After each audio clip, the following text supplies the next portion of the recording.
Notre équipe se compose de Lutz Dirksen, de 9 accompagnateurs et de 3 caméramens.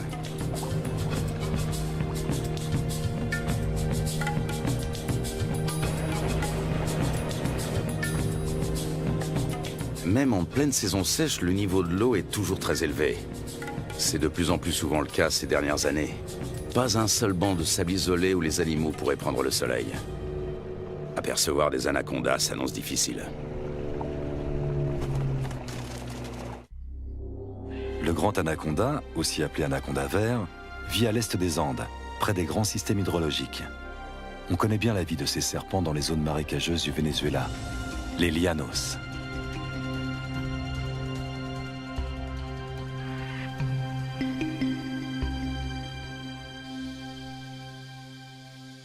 Là-bas, les anacondas mesurent rarement plus de 4,5 mètres de long.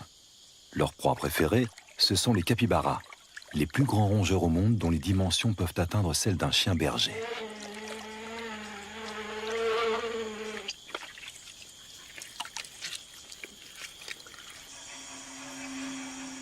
Pendant la saison sèche, la savane se transforme.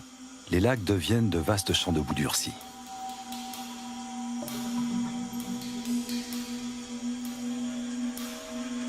Difficile pour un anaconda de plus de 4 mètres de trouver un point d'humidité qui lui permettra de supporter la chaleur.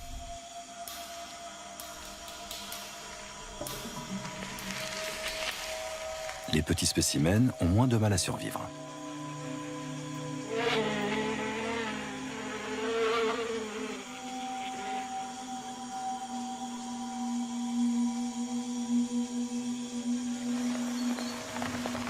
Début avril, la saison sèche touche à sa fin et les premières gouttes d'eau se transforment vite en pluie torrentielle. En à peine quelques jours, les étendues asséchées se gorgent d'eau.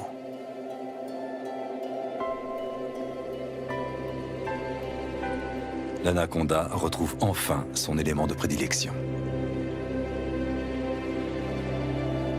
De toutes parts, la savane verdit et renaît à la vie.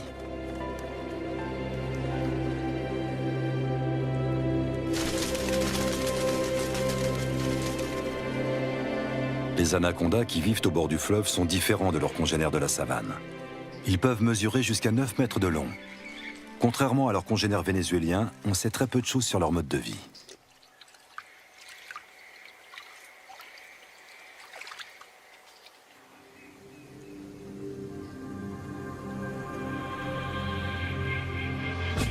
Notre première journée de voyage touche à sa fin à Riwa, le dernier village qui borde la rivière. Un monde sauvage nous attend ensuite.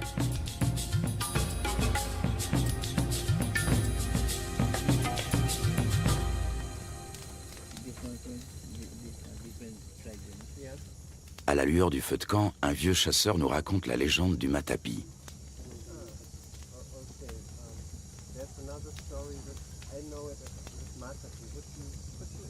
Cet ustensile permet aux femmes d'extraire le jus toxique du manioc. L'idée en est venue à un chasseur alors qu'il observait un anaconda en train de se nourrir. Il a conçu une clé faite de lianes qui imite les mouvements de contraction du serpent en train d'avaler sa proie.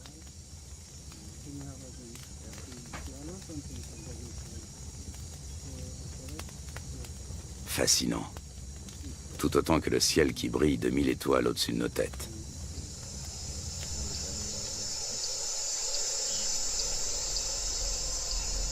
Le grand anaconda appartient à la famille des Boidae.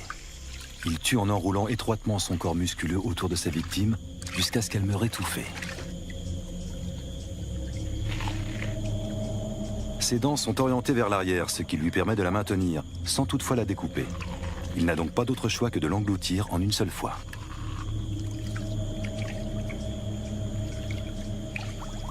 Sa mâchoire et son corps sont capables d'une extraordinaire dilatation. Comme il ne peut déglutir, il détend puis contracte ses muscles. Grâce au mouvement ondulatoire de ses anneaux, il fait progresser sa proie toujours plus profondément dans son œsophage.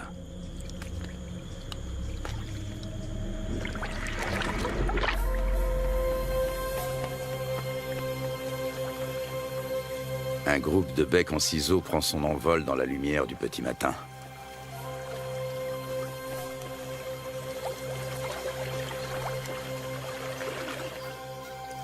Les bateaux sont chargés.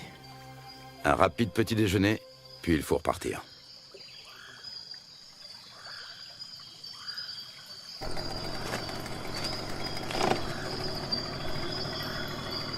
Encore 3 longues journées de bateau nous attendent.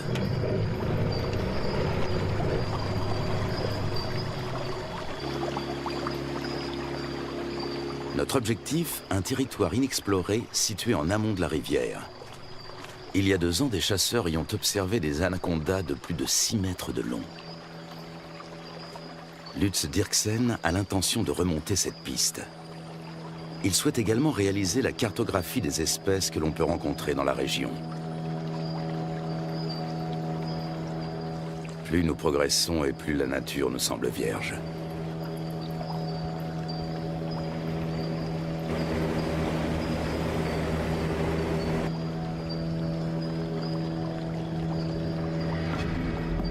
Avec un tel niveau d'eau, les caïmans noirs ont bien du mal à trouver un endroit où se prélasser. Les plus gros spécimens, eux, ont trouvé leur place au soleil.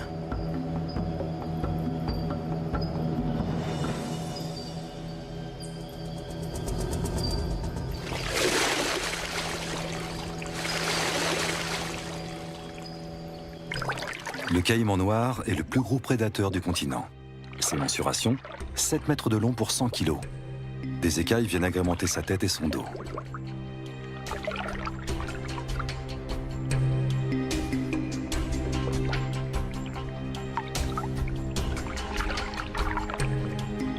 La peau cuirassée de son ventre et de sa gorge est particulièrement épaisse et dure. Sa mâchoire supérieure est typique de son espèce. Toute dent qui tombe repousse invariablement. Les petits points qui ornent son museau sont autant de récepteurs ultrasensibles qui lui permettent de localiser ses proies. Au fil de l'évolution, les crocodiliens, dont font partie les caïmans, ont su imposer leur domination. Après plusieurs heures de trajet, une pause est la bienvenue. C'est Lutz Dirksen qui tient le journal de l'expédition. Ses observations précises sur les espèces rencontrées lui seront plus tard d'une grande utilité. Notre campement sur la rive a éveillé l'intérêt des caïmans. Prudemment, mais non sans une certaine curiosité, ils viennent y voir de plus près.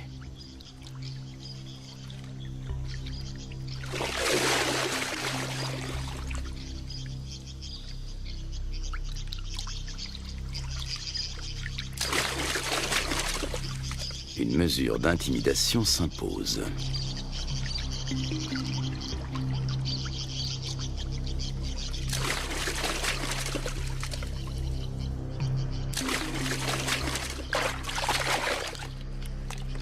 Dans l'eau, le caméraman se fait tout petit.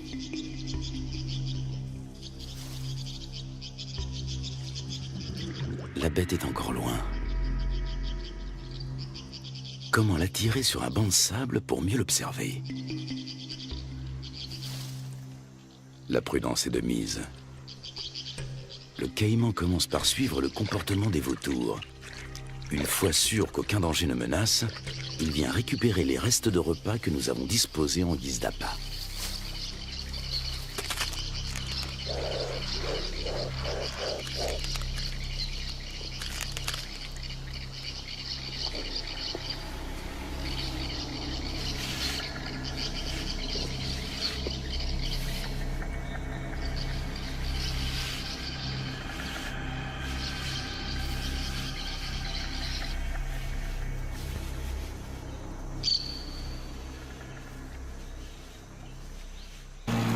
Le voyage reprend à bord de nos 3 bateaux.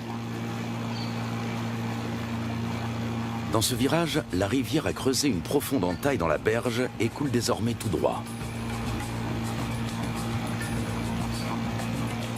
Des vestiges de l'ancienne berge se dressent encore au milieu du courant qui se renforce.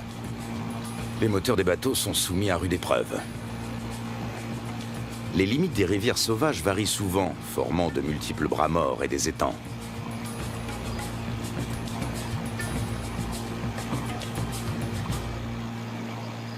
L'après-midi suivant, nous croisons une famille d'otaries géantes. Les Indiens les attirent grâce à un cri bien particulier.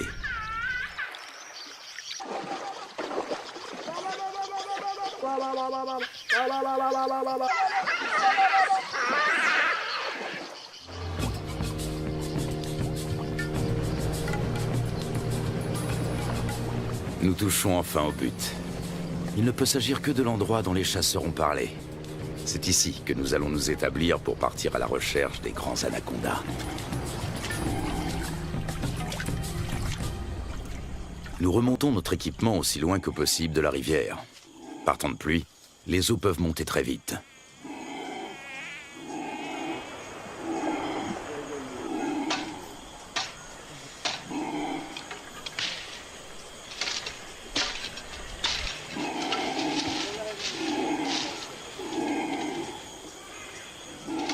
Sous les cris de protestation des singes hurleurs, nous installons 4 bâches imperméables.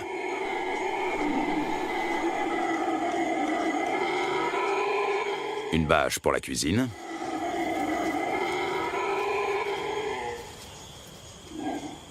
Une pour l'équipement de tournage.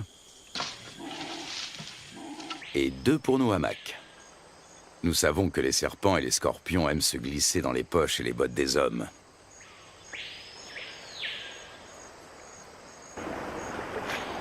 Du poisson frais vient compléter nos rations de riz, de pâtes et de haricots.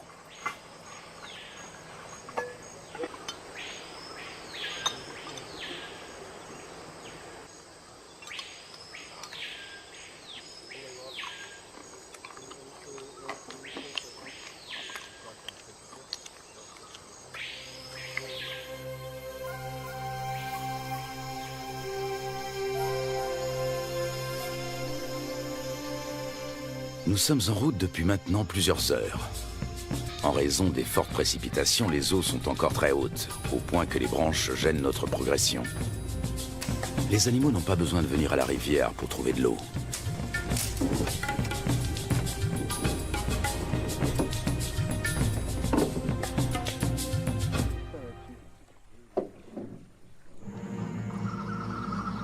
Durant la saison des pluies, les anacondas suivent l'eau jusque dans la forêt.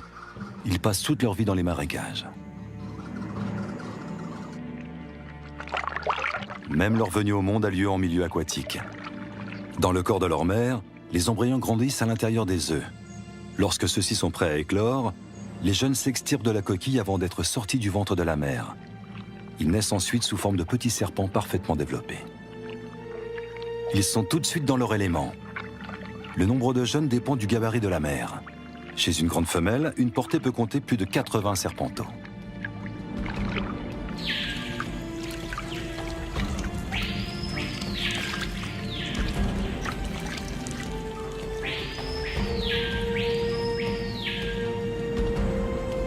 Selon les légendes indiennes, les petits dévoreraient leur mère.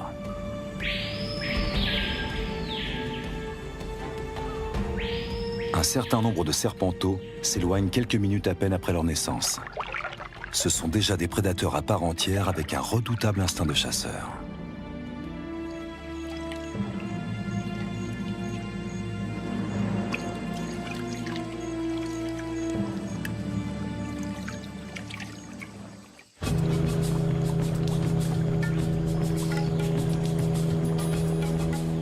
Pour son bain de soleil, cette iguane a choisi une souche d'arbre. Nous tentons notre chance dans un petit cours d'eau.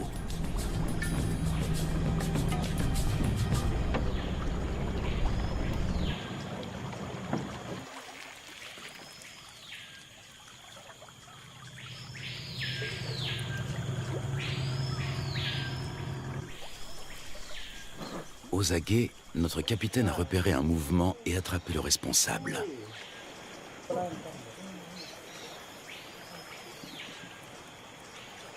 Un jeune anaconda. Il fait près d'1 mètre de long et est âgé de seulement quelques semaines. Sa première mue le rend quelque peu apathique.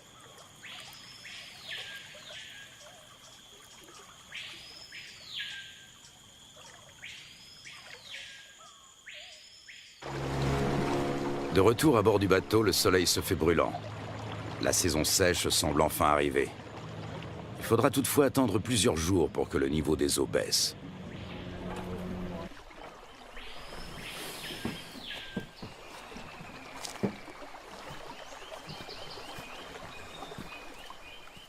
Pour se frayer un chemin sans machette, il faut suivre les pistes régulièrement empruntées par les animaux.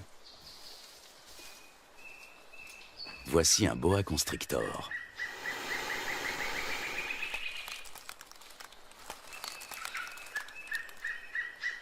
Nous sommes trop grands pour lui servir de proie, mais cela ne l'empêche pas d'essayer de nous intimider. Lutz Dirksen connaît bien le comportement des serpents. D'une main experte, il attrape doucement mais fermement l'animal derrière la tête. Le boa constrictor est un cousin terrestre de l'anaconda. Celui-ci mesure près de 3 mètres. Il s'agit clairement d'une femelle.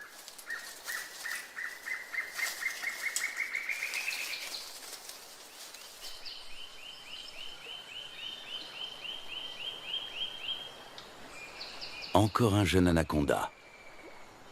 Lorsqu'ils sont âgés d'à peine quelques jours, ils se montrent particulièrement agressifs.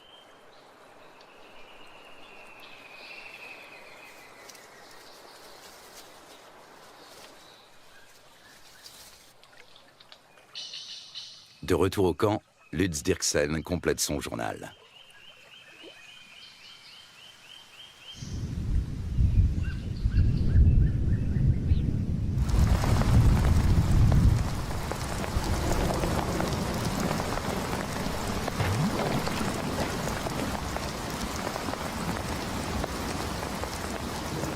Ces 4 dernières années, la Guyane n'a pas connu de saison sèche normale. Le manioc a même pourri sur pied. À l'origine de cela, les phénomènes météorologiques tels que la Niña et le réchauffement climatique.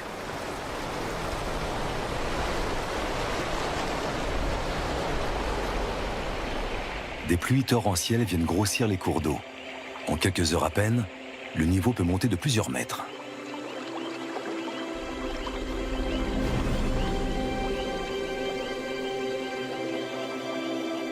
Les forêts qui bordent les rivières ont l'habitude de ces caprices saisonniers.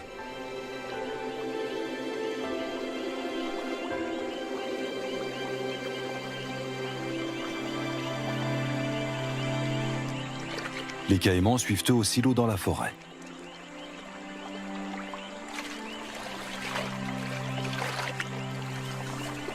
Même le tapir trouve de la nourriture sous l'eau. En plus des fruits et des feuilles, il est friand de plantes aquatiques. Il faut dire que dans l'ombre des sous-bois, ce gros ongulé peine à trouver de quoi se nourrir correctement.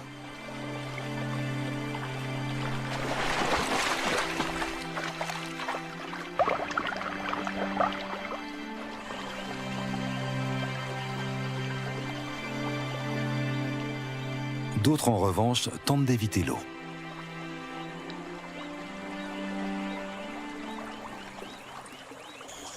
Au beau milieu de la nuit, le niveau d'eau a encore subitement monté de plus de 3 mètres.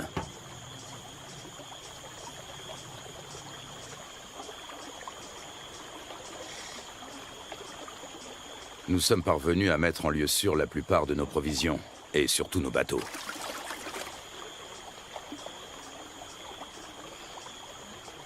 Il faut dresser maintenant le bilan des dommages.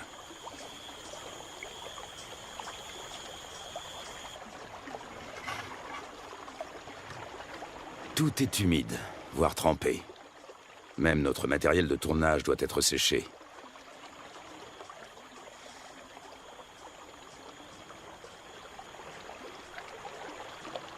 Continuer ou faire demi-tour?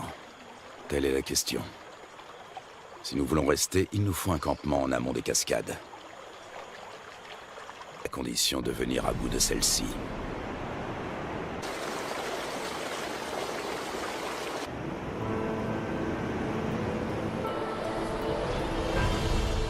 Rapides et cataractes sont fréquents en Guyane. Ils forment un habitat aquatique à part.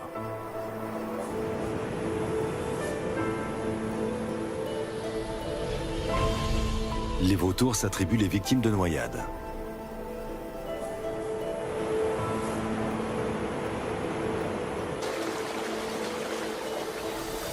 Dans les zones plus paisibles, les hérons se régalent d'escargots et de petits poissons.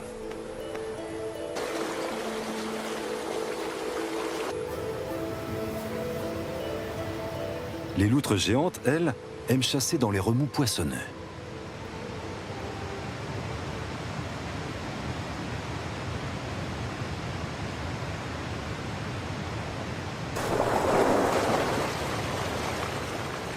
C'est là également que l'oiseau serpent vient pêcher de petits silures. Nous sommes sur le territoire du jacara, la seule espèce de caïman qui évolue dans ces eaux torrentielles. Il est nettement plus petit que le caïman noir.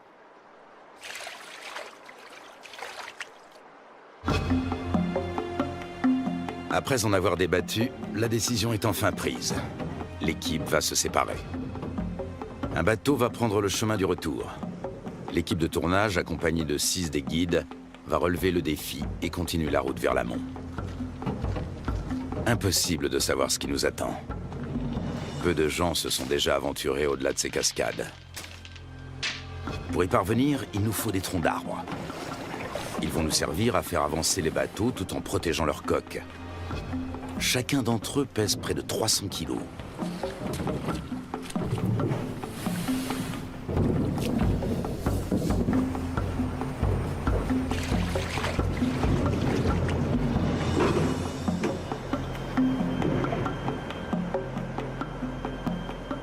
Lutz Dirksen repère un cousin de l'anaconda. Il s'agit d'un Corallus hortulanus qui vit dans les arbres.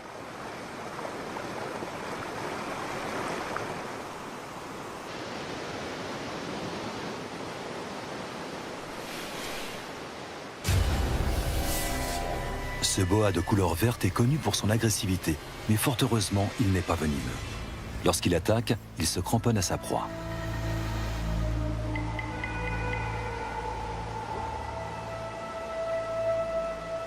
Au niveau de sa lèvre supérieure, on distingue ses fossettes sensorielles. Il s'agit de détecteurs de chaleur qui l'aident à repérer ses victimes, même de nuit.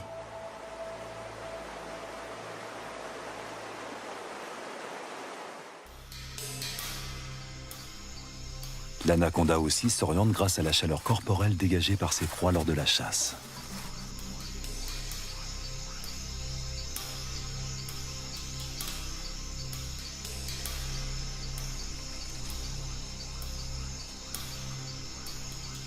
Peut-être distingue-t-il le paca comme à travers une caméra infrarouge.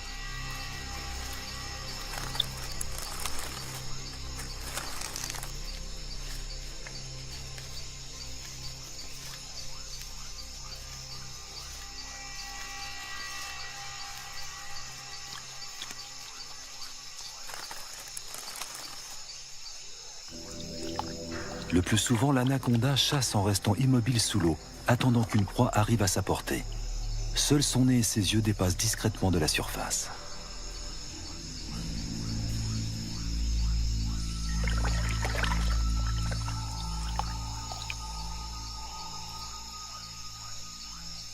Avec sa langue fourchue, il détecte la moindre odeur.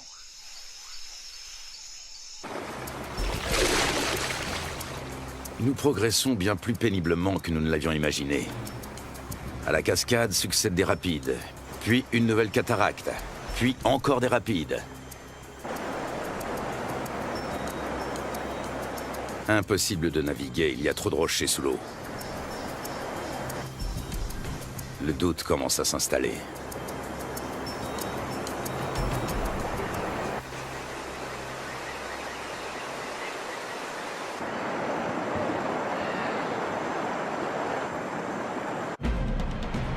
Dans le cours supérieur, les eaux sont particulièrement impétueuses.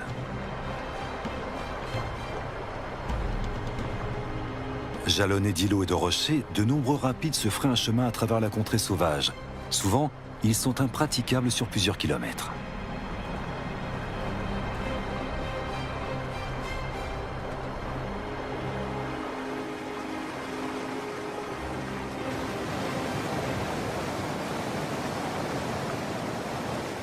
Les jacaras ont compris que les poissons leur tombent directement dans la gueule pour peu qu'ils se placent au bon endroit.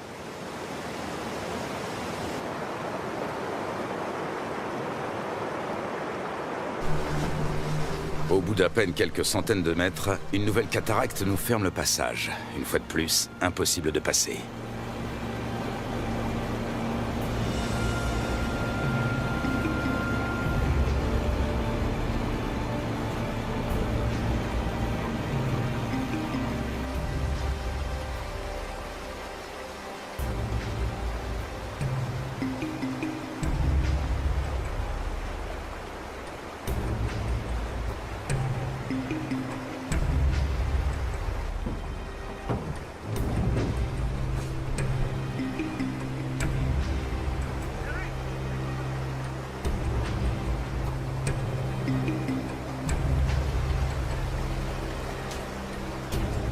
Nous progressons lentement.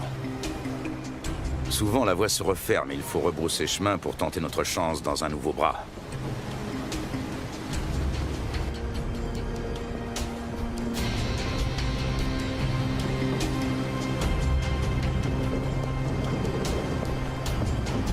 Il nous aura fallu une journée entière pour parcourir 500 mètres.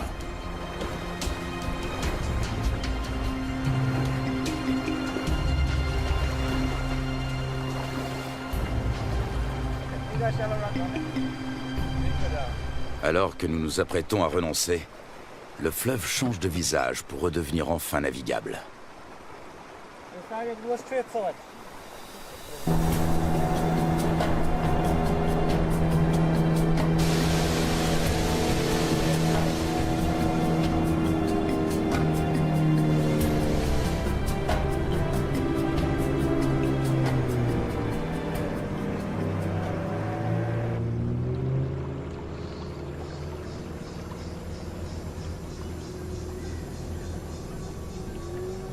Devant nous, la rivière se dédouble. Un monde intact nous attend.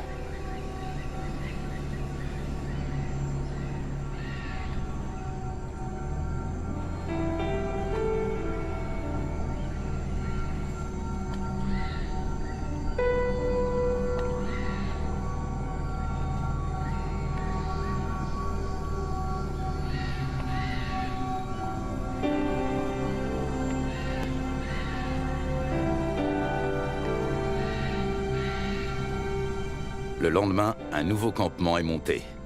Cette fois, nous espérons être à l'abri des eaux.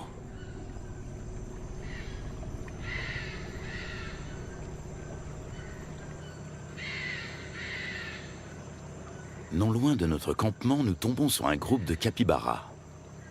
L'un d'entre eux arbore sur le flanc une tache rougeâtre qui ressemble fort à une morsure fraîche.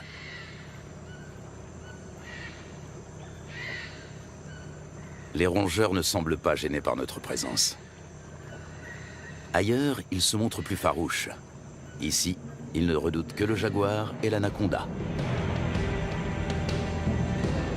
Et puis, au milieu d'un enchevêtrement de branches, il est là, immobile. Il a pourtant perçu notre présence depuis un bon moment.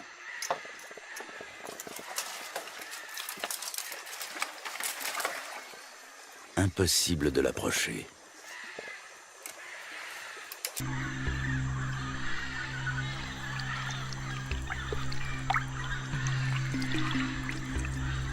L'accouplement peut durer jusqu'à 4 semaines.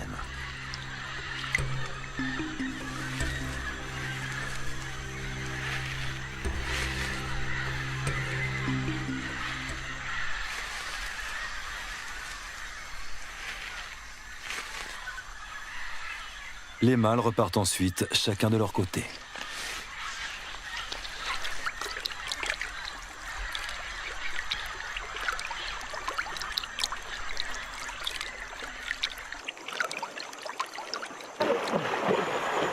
Soudain, nous faisons une découverte de taille. Un serpent géant tout près de la rive.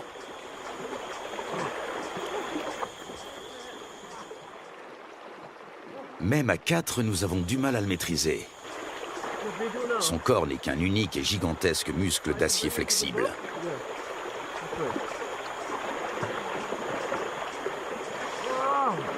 Il doit avoisiner les 200 kilos. Il s'agit d'une femelle.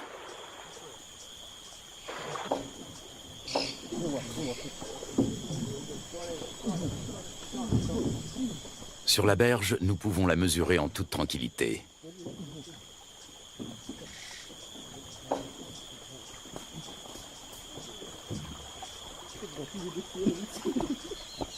Un sac sur la tête devrait la calmer. Un moyen qui a fait ses preuves.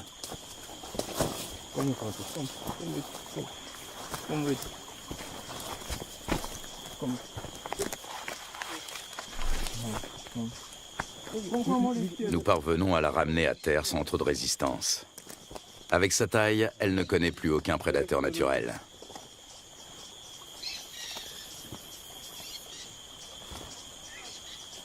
Certes, elle n'est pas venimeuse, mais elle sait se défendre.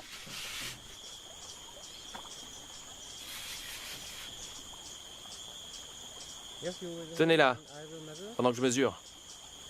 Une telle géante peut infliger de graves blessures. Une fois refermées sur leur proie, ces mâchoires ne se rouvrent pas facilement. Solides, acérées et orientées vers l'arrière, ses dents sont de véritables crochets. On distingue parfaitement sa trachée située à l'avant de la gueule. Elle lui permet de respirer pendant qu'elle avale lentement ses victimes.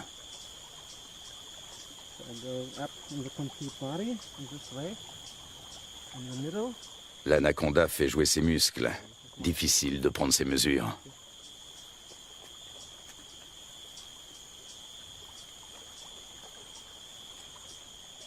Cette femelle est nettement plus imposante que tous les autres anacondas que nous avons rencontrés au cours de notre voyage.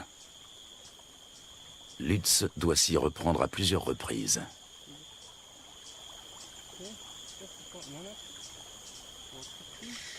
« 4,50 m.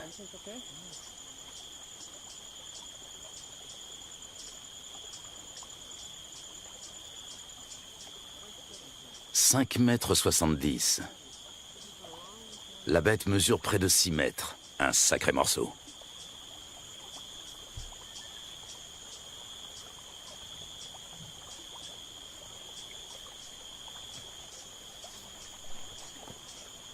Lutz mesure la circonférence de son corps à l'endroit le plus fort.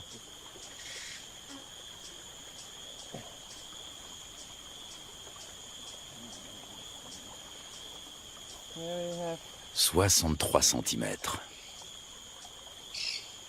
Il s'assure que le dessin de ses écailles correspond bien aux descriptions scientifiques du grand anaconda.